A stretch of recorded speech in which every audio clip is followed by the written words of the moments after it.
প্রিয় শিক্ষার্থী বন্ধুরা, এসো আলোর পথে ইউটিউব চ্যানেলের পক্ষ থেকে সুস্বাগতম। আজ পঞ্চম শ্রেণীর গণিত বইয়ের গড় এর বিভিন্ন প্রক্রিয়া নিয়ে আলোচনা করব। সম্পূর্ণ ভিডিওটির সাথে থাকার জন্য আহ্বান জানাচ্ছি। শিক্ষার্থী বন্ধুরা, প্রথমে জানব গড়ের ধারণা।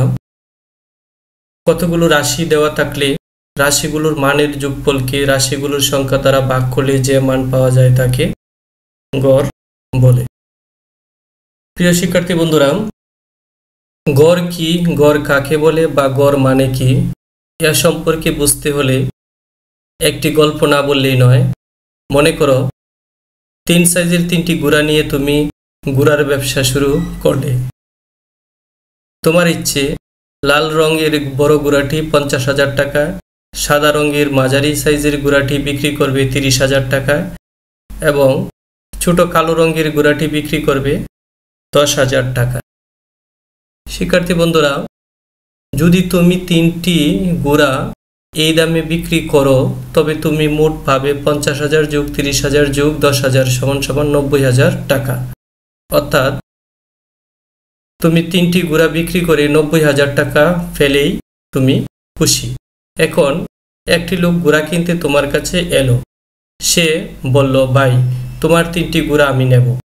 বড় ছোট বুঝি না, রং ছং বুঝি না, আমি বড় ছোট সকল গুড়া একই দামে কিনবো এবং প্রতিটি গুড়ার দাম দিব 30,000 টাকা করে। তুমি বিষয়টি নিয়ে ভাবলে। শিক্ষার্থী বন্ধুরা, তোমার 3টি গুড়া বিক্রি করে 90,000 টাকা প্রয়োজন ছিল, আর এই ক্রেতা প্রতিটি গুড়া যদি 30,000 টাকা করে ক্রয় করে তবুও তোমার কোনো লোকসান হবে না, কারণ লাল রঙের গুড়াটি যদি 30,000 টাকা বিক্রি করো তবে সাদা রঙের মাঝারিটিও 30,000 টাকা বিক্রি করতে পারছো, এমনকি ছোট কালো গুড়াটিও বিক্রি করতে পারছো 30,000 টাকা।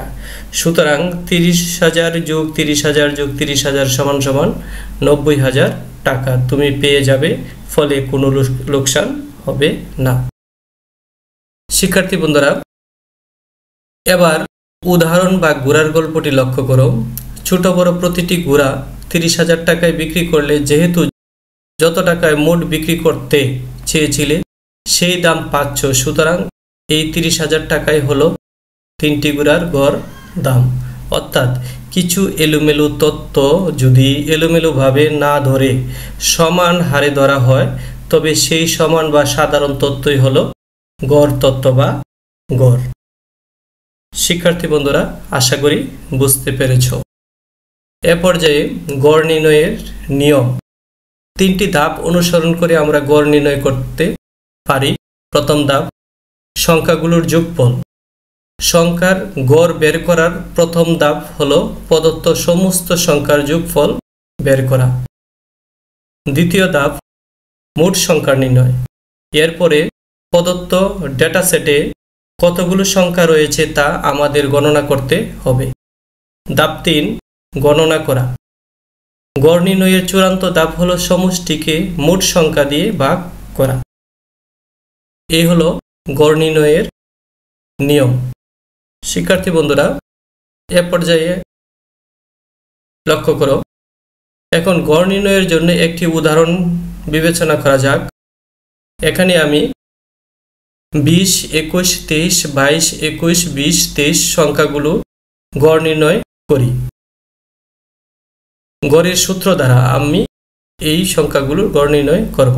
আমরা জানি গড় সমান রাশিগুলোর সমষ্টি ভাগ রাশিগুলোর সংখ্যা।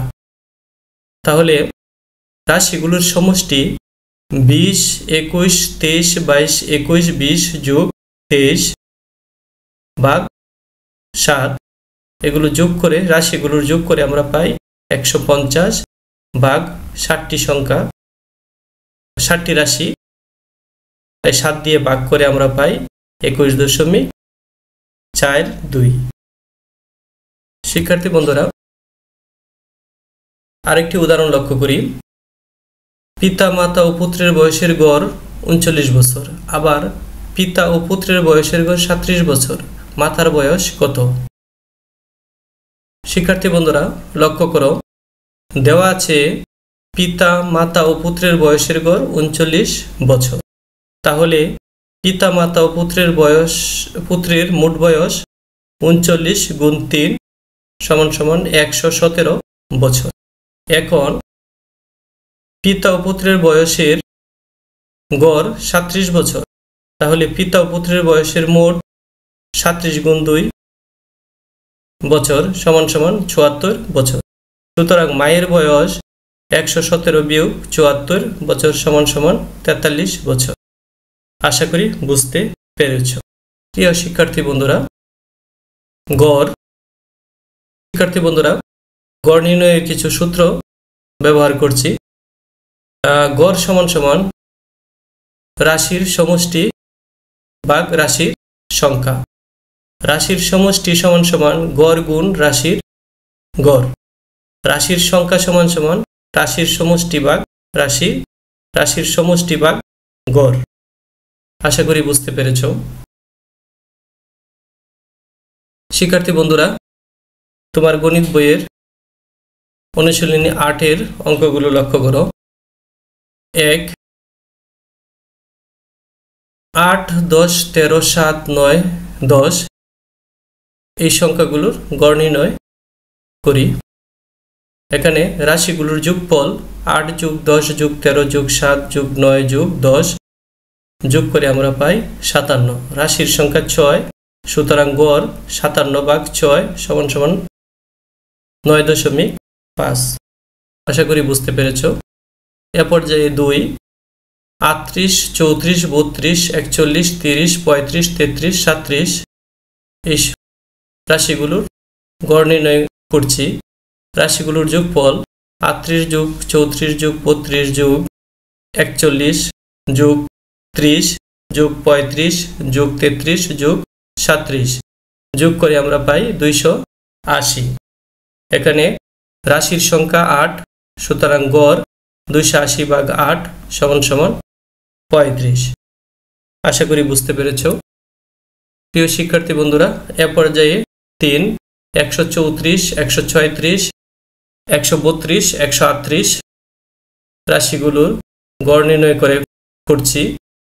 রাশিগুলোর যোগফল 138 যোগ 136 যোগ 132 যোগ 138 যোগ করে আমরা পাই 540। রাশির সংখ্যা 4, সুতরাং গড় সমান সমান 540 ভাগ 4। 540কে 4 দ্বারা ভাগ করে আমরা পাই 135। এখানে গড় 135। শিক্ষার্থী বন্ধুরা, আশা করি বুঝতে পেরেছ। এ পর্যায়ে 4, 957, 956, 948, 952, 960 রাশিগুলোর গড় নির্ণয় করছি। এখানে রাশিগুলোর যোগফল 957 যোগ 948 যোগ 952 যোগ 960 যোগ করে আমরা পাই 4773। রাশির সংখ্যা 5, সুতরাং গড় 4773 ভাগ 4। 4773কে 5 দ্বারা ভাগ করে আমরা পাই 954.6। এরপর যে আমরা 2 নং সমস্যার সমাধান করব।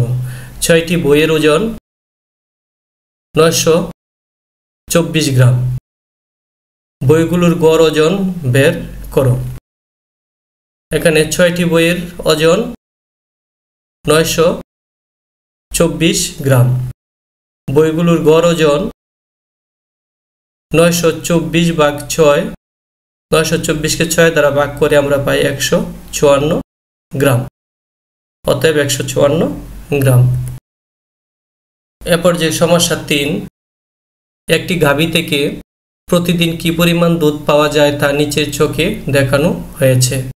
বার: শনিবারে 16 লিটার, রবিবারে 16 লিটার, সোমবারে 15 লিটার, মঙ্গলবারে 13 লিটার, বুধবারে 17 লিটার, বৃহস্পতিবারে 14 লিটার, শুক্রবারে 17 লিটার দুধ পাওয়া যায়। গাভীটি প্রতিদিন গড়ে কি পরিমাণ দুধ দেয় তা নির্ণয় করো। শিক্ষার্থী বন্ধুরা, লক্ষ্য করো এই সমস্যার সমাধান আমরা কিভাবে করছি। গাভীটি 7 দিনে দুধ দেয় মোট 13 লিটার যোগ 16 লিটার যোগ 15 লিটার যোগ 13 লিটার যোগ 17 লিটার যোগ 14 লিটার যোগ 17 লিটার। যোগ করে আমরা পাই 105 লিটার। গাভীটি প্রতিদিন গড়ে দুধ দেয় 105 ভাগ 7 লিটার সমান সমান 15 লিটার। 105কে 7 দ্বারা ভাগ করে আমরা পাই 15 লিটার। সুতরাং গাভীটি গড়ে প্রতিদিন দুধ দেয় 15 লিটার। আশা করি বুঝতে পেরেছ। বন্ধুরা, এ পর্যায়ে সমস্যা 4, সুহেল এবং হামিদা বাংলা, ইংরেজি, গণিত, বিজ্ঞান এবং বাংলাদেশ ও বিশ্ব পরিচয় পরীক্ষায় প্রাপ্ত নম্বর দেওয়া আছে। প্রত্যেকের গড় নম্বর নির্ণয় করো এবং দুইজনের মধ্যে কে পরীক্ষায় ভালো করেছে তা বের করো। লক্ষ্য করো, বাংলা, গণিত, ইংরেজি, বিজ্ঞান ও বাংলাদেশ ও বিশ্ব পরিচয়। সুহেল বাংলায় পেয়েছে 68,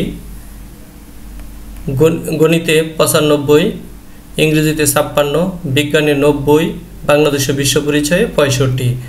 হামিদা বাংলায় 72, গণিতে 78, ইংরেজিতে 84, বিজ্ঞানে 80, বাংলাদেশ ও বিশ্ব পরিচয়ে 86।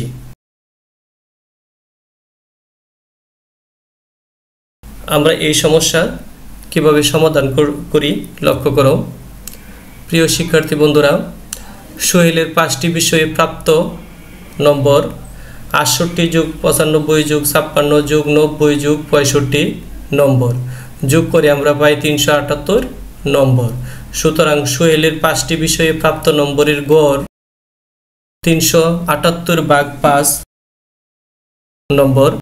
378কে 5 দ্বারা ভাগ করে আমরা পাই 74.8 নম্বর। এ পর্যায়ে হামিদার 5টি বিষয়ে প্রাপ্ত মোট নম্বর 72 যোগ 78 যোগ 84 যোগ 80 যোগ 86 যোগ করে আমরা পাই 400 নম্বর। হামিদার 5টি বিষয়ে প্রাপ্ত নম্বরের গড় 400 ভাগ 5 নম্বর সমান সমান 80 নম্বর।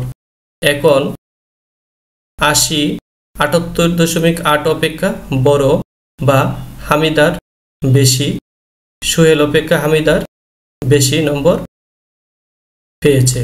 সুতরাং হামিদা পরীক্ষায় ভালো করেছে।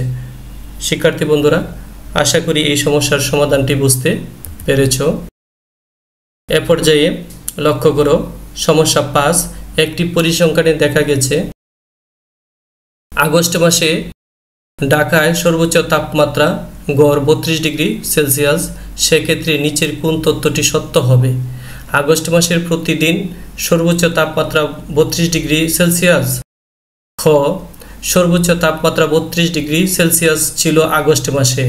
এমন দিনের সংখ্যা অন্যান্য মাসগুলোর দিনের সংখ্যা অপেক্ষা বেশি।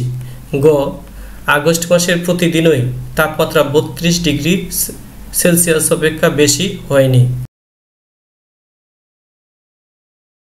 প্রিয় শিক্ষার্থী বন্ধুরা, এই সমস্যার সমাধানটি লক্ষ্য করো। প্রদত্ত তত্ত্বের আলোকে গণং তত্ত্বটি সত্য। গণং তত্ত্বে কি বলেছে? আগস্ট মাসের কোনো দিনই তাপমাত্রা 32 ডিগ্রি সেলসিয়াস অপেক্ষা বেশি হয়নি। ব্যাখ্যা দেওয়া আছে আগস্ট মাসে ঢাকায় সর্বোচ্চ তাপমাত্রার গড় 32 ডিগ্রি সেলসিয়াস, অর্থাৎ যে কোনো দিন তাপমাত্রা 32 ডিগ্রি এর সমান, বেশি বা কম হতে পারে। সুতরাং আগস্ট মাসের কোনো দিনই তাপমাত্রা 32 ডিগ্রি সেলসিয়াস অপেক্ষা বেশি হয়নি তত্ত্বটি সঠিক। আশা করি বুঝতে পেরেছ। শিক্ষার্থী বন্ধুরা, আশা করি তোমাদের এই ভিডিওটি পছন্দ হয়েছে। আমি সর্বদা চেষ্টা করি যেন তোমাদের পাঠ সংশ্লিষ্ট সঠিক তথ্যটি দিতে পারি। যদি তোমাদের এই গড় সম্পর্কিত ভিডিওটি পছন্দ হয়ে থাকে তাহলে অবশ্যই লাইক, কমেন্ট ও সাবস্ক্রাইব করে সাথে থাকা আহ্বান জানাচ্ছি।